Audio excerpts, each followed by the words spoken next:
네, 안녕하세요. 발 전문 병원 원장 최경진입니다.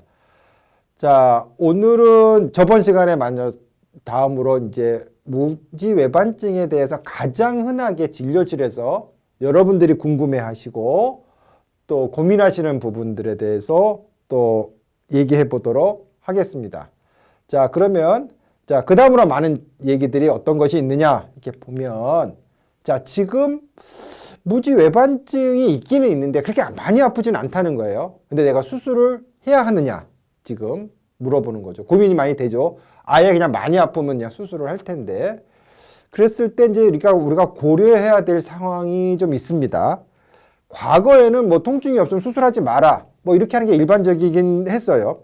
그렇지만 쭉 환자를 진료하다 보니까 그걸 단순하진 않아요. 이게 단순하진 않아서 자, 이게 왜 그러냐 하면 자, 무지외반증도 되게 다양하다고 그랬어요. 변형 정도.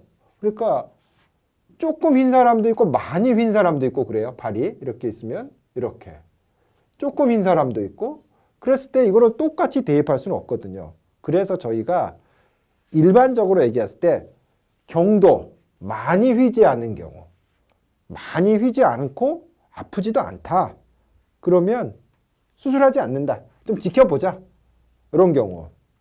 그렇지만 우리가 보통 30도 이상, 중중도 이상의 무지외반증이 있는 경우, 이런 경우는 이렇게 휘어져 있는 경우는 시간이 지나면서 되게 더 튀어나오고 더 진행합니다. 무지외반증의 특징은 점점 진행을 한다.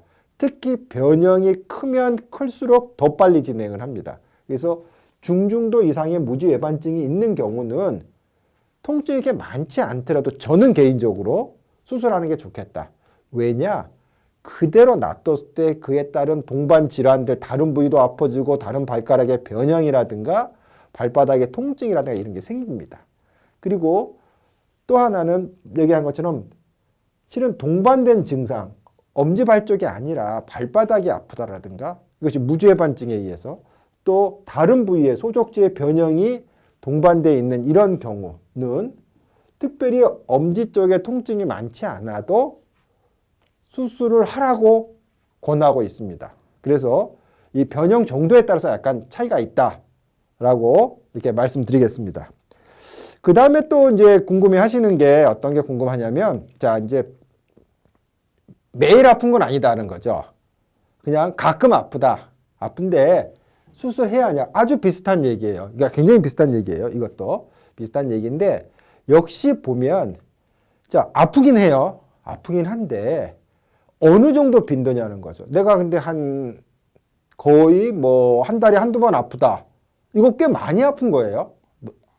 그리고 그 다음에 그 추세가 점점 커진다. 이거 문제 있는 거예요. 점점 빈도가 많아진다. 또 아픈 정도가 커진다. 강도. 이런 추세가 있고 이런 강도가 커져 있는 경우 또 보니까 변형의 정도, 이거 진행하는데 변형의 정도, 진행 여부. 이게 점점 진행이 된다. 또 아까 얘기한 것처럼 엄지 이외에 다른 부위의 변형과 증상이 동반된 경우. 이런 경우는 아주 심각하게 수술에 대해서 고려해 보셔야 돼요. 왜냐? 자, 아파지는 이런 경향이라든가 변형의 진행 여부를 막을 수 있는 유일한 방법이 수술이기 때문에 그러니까 항상 수술은 최후의 수단이기는 하지만 또 이런 경우에 있어서는 적극적으로 시행하는 그런 부분이죠. 그래서 대체적으로 보면 대개는 수술해야 하는 것이 맞는 경우가 더 많다. 이렇게 말씀을 드릴 수 있겠습니다. 자, 그 다음으로 이제 수술에 대한 공포가 굉장히 많으세요. 수술하면 너무 아프다. 어떤 분들은 무지외반증 수술하고 나서 너무 아파서 뭐 애 낳는 것보다 더 아프다. 뭐 그런 얘기를 했다고 그래요. 근데 막상 본인은 수술 안 했어요. 본인은 수술하고 들었다는 거죠. 그런 얘기를. 그래서 이제 많은 공포심 때문에 이렇게 이제 진료실에 와서 상의하는 분들이 되게 많으세요. 정말 많이 아프냐. 물론 이것도 수술이기 때문에 아플 수 있습니다. 그런데 이제 이것을 어떻게 하면 아프지 않게 통증을 적게 하는 수술.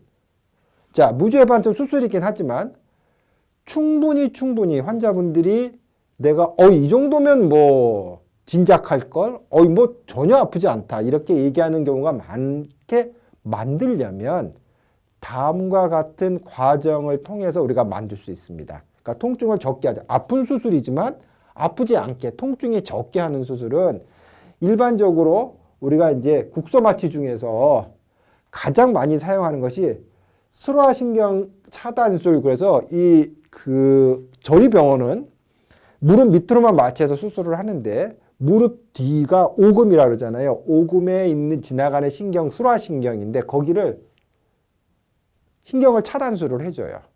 그러면 수술 끝나고 나서 거의 하루 정도 거의 안 아픕니다. 또 거기다가 수술할 때 하나도 아프지 않게 하기 위해서 족관절 신경 차단술을 같이 진행을 합니다. 그렇게 되면 자 이제 그거로 약간 설명을 드리면 슬화신경이 오금이에요. 오금에 신경이 이렇게 지나가요. 이렇게 지나가는데 그 부분을 잡아서 여기다가 신경 마취제 주사를 좀 오래 가는 걸 탁 놔줘요. 그러면 이것이 수술 끝나고 나서도 제일 아픈 시기, 수술 당일날 아니면 그 다음날 뭐 한 오전 정도까지 통증이 거의 없다. 아주 신기할 정도로 없어요. 그러니까 이런 과정을 해주면 수술할 때 훨씬 더 통증이 덜하다.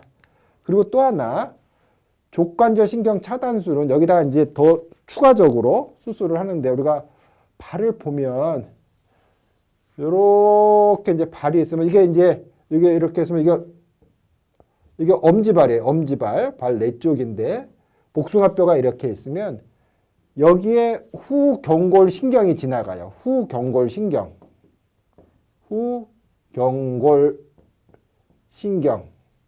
그리고 여기에 비복신경. 저기 사페너스 너브라고 하는데 그리고 요 위에 이제 비골신경, 이런 신경들이 지나가는데 여기서부터 이렇게 우리가 보면 요렇게 요 신경 여기 비골신경 이렇게 우리가 신경 주사를 놔서 마취를 해놔요. 그러면 이것이 오래 갑니다. 오래 가서 수술 끝나고 나서 또 전혀 발이 아프지 않게 해주는 역할을 하게 되죠.